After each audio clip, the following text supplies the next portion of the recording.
You remember back when Obamacare was going through, before it passed?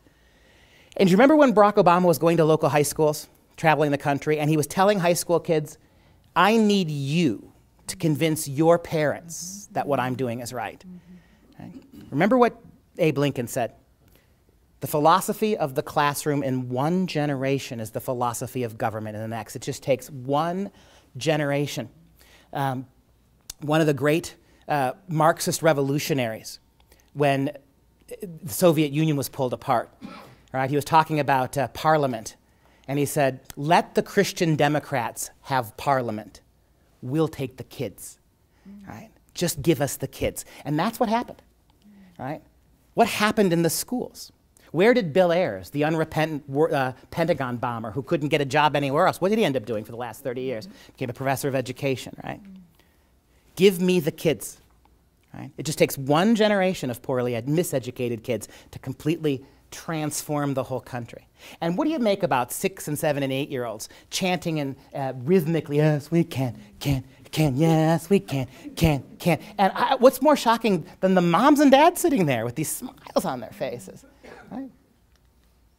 And ladies and gentlemen, for all you Star Trek fans out there, I had to wind it up this way. The farce is with us, all right? I love the creepy nuclear toxic waste green that makes her hair look green. But I want you to notice this, right?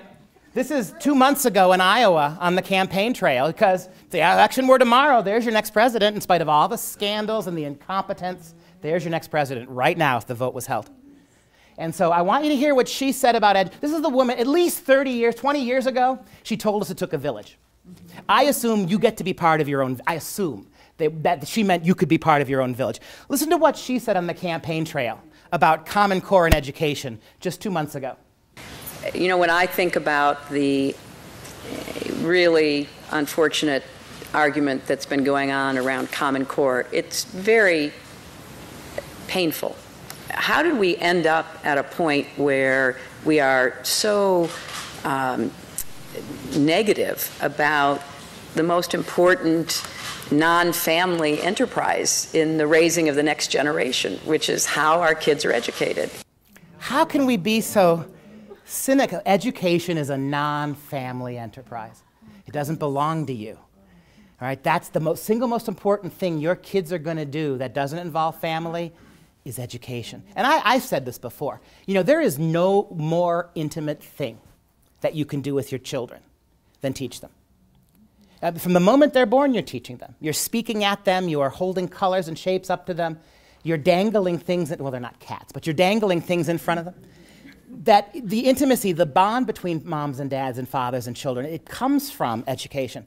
For far too long in this country, we have decided that it was fit and right and proper to turn our kids 8 hours a day, every day, over to federal government schools.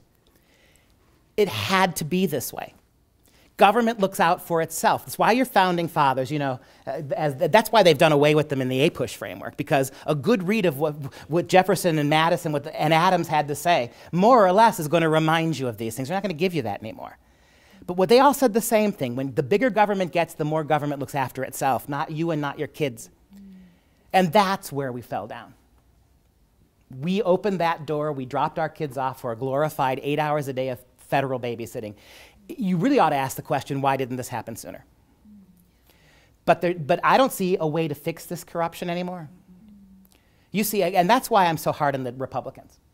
Because they're the ones who look you in the eye and tell you they understand. They're the ones who've looked me in the eye, and thousands of more people like me, and said to us, we want to fix this. But then you give them power, and what? Weren't they the same ones who were going to get rid of Obamacare? Have you heard that mentioned since November? I haven't heard it mentioned. Weren't they the ones who were going to enforce I haven't heard that mentioned either, the border enforcement. And they told us all, too, that Common Core was a big deal to them. They understood the sanctity of the parent-child relationship, but they don't. They just don't. We really don't have two parties anymore. But you know what you do have, to the degree that you can still exercise it? You have the freedom to educate your kids yourself. If we, and I understand there's a reason we have a two-family economy. It's not an accident that we now have an economy that requires many moms and dads. It's not an accident. Because the more moms and dads are out of the house, the more the kids can be controlled. Right? That's what federal schools became. You heard Alex Newman. That's what Horace Mann had in mind for public school education. That's what John Dewey wanted.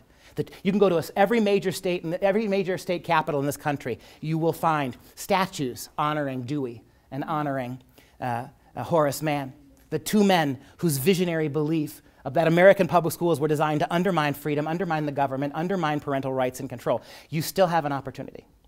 Right? I don't, and if you pull Common Core out of the state of Wisconsin tomorrow, it's still going to be in the schools. Because you honestly think it's funny. Your schools somehow found the money 4 and 5 years ago, didn't they? After all the poor mouth and the bleeding about it, our schools found money to get all the new Common Core stuff. We found it.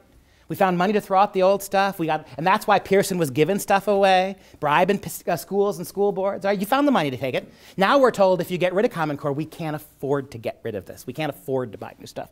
In states like Texas that never took Common Core, never ever took it, it's in the schools all over the place. In states that pulled out of Common Core, like Oklahoma, teachers are teaching it anyway. School districts are implementing it anyway. So you're not going to, by simply legally getting rid of this, you're not going to fix anything. The one where I want to leave you, I got involved with this 3 years ago very reluctantly. Because helping to run a school like this, being involved in a school like this, I could see this thing coming down the tracks, right? Mary Black, who's here, my colleague, she was the one who, right here, sorry. She pointed it out to me, right? I didn't even know about it. Mary was on this before I was, but that's part of the problem we have. Either you find yourself a really good private or Christian school that is guaranteed Common Core free, or you do it yourself. And I think that's the problem. Because when you think about the kind of social incohesion we have, you think about the kind of unmoored culture, a lot of it has to start with families, right?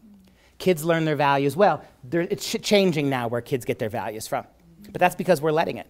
Educating your children yourself, participating in your kids' education any way you can. Even if you got them in the public schools, being an involved mom and dad who sits through classes, goes to school board. When we have a school board election in Wisconsin, what is the turnout? 7, 8%? Right? Nobody votes in those things. And that's no disrespect. We got good school board people here, moms and dads who, I'm looking at Mary Carney here, who one of the ways she went about fixing it was to get herself elected to the school board, right? Now she's facing how many hostile opponents? The 6. It's her and 6 others, right? It's just the way it is.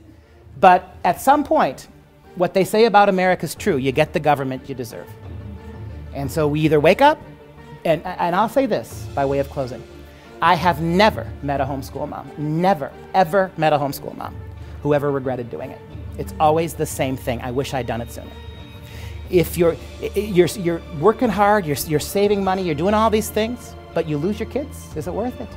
What profit of a man if he gained the whole world and loses soul?